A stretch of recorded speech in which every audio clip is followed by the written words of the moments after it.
আসসালামু আলাইকুম প্রিয় গাইস, এখানে আসছি নূর নবী তহসিলদার নূর জামের মসজিদে। এই মসজিদের পুকুর পাশে দেখতেছেন সারি সারি নারকেল গাছ, আর এই পুকুরটার চারপাশে দেখতেছেন আমাদের এখানে দুইজন ভাতিজা বসে রয়েছে, পুকুরের মাছ দেখতেছে। পুকুরে কিন্তু অনেক ধরনের মাছ আছে, সে মাছের জিনিসগুলো তারা দেখতেছে। এই দিক থেকে আসতেছে, এদিকে অনেক কাজের লোক আছে। আর দেখেন এই মসজিদের, আসলে বলছি না যে মসজিদে মহিলাদের জামাতের জন্য দোতলা করার জন্য উদ্যোগ নিছে, কিন্তু টাকার কারণে হচ্ছে না।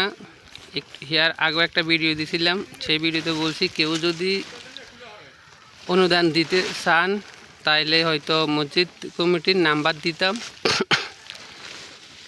এই জন্য ভিডিওটা আবারও ছাড়লাম।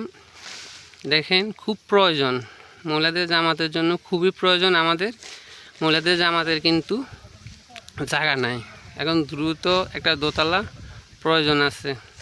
দেখতেছেন মহিলাদের জামাতে শুধুমাত্র জামাত আগ থেকে চলতেছে, কিন্তু এই একটা ছোট্ট একটা টিনের ঘরে, এই ঘরে কিন্তু হইতেছে না। এই জন্য কমিটি উদ্যোগ নিয়েছে যে দোতলা করলে হয়তো মসজিদের মহিলাদের জামাতটা হবে। তো আসলে মসজিদের এলাকাবাসীর উদ্যোগে তো একা সম্ভব না। যদি আপনাদের কেউ দেশ বিদেশের কেউ যদি সহযোগিতা করতে চান তাহলে কমেন্টে জানিয়ে দেন, তাহলে মসজিদ সভাপতির সেক্রেটারির নাম্বার দেব। আসসালামু আলাইকুম।